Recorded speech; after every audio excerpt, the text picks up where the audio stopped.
जेजूनु मनशांक वा आपल्या पाटलाव्यांक पहिले एका रुखाक आणि ताच्या फळाक सरी केले, कित्याक फळा मुखांत्र रूख पारखूंक सलीस जाता।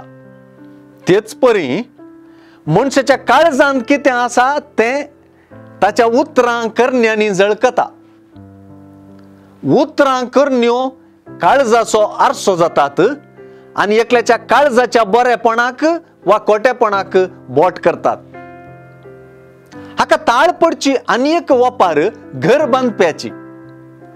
देवाचें उतर आयकून तें पाळतल्या आणि तें पाळी नासलेल्या पाटलाव्यांक जेजून फातरार आणि रेवेर घर बांदतल्यांक सरी केलें।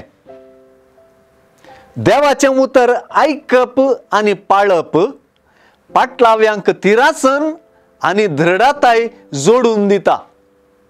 देवाच्या उतरांतावन प्रेरित जाय नासल्या विशीं भावार्थाच्या आणि क्रिस्ता पाटलाव करपांत दृढताय वा तिरासन आसा म्हूण सांगूंक येना। घराक व्हाळ्याचो लोट आणि आवर मारतना घट बुन्याद आसल्यार मात्र तें नीट उरत, नांतर तें खरेंच कोसलत। देवाच्या उतरान दृढ जाल्लें जिवीत तें कश्टा नश्टांक भियेना, दगदवनेक बागवना, बुलोवण्यांक फसवना, बगार सतानितीन घट रावता, सुवार्थेच्याच मौल्यांनी फुलता, क्रिस्ता शिकवणेन आनी क्रिस्ताचे देखीन फुडें सरता। अशें तें फळादायक आनी तिरासनेचें जावन उरता।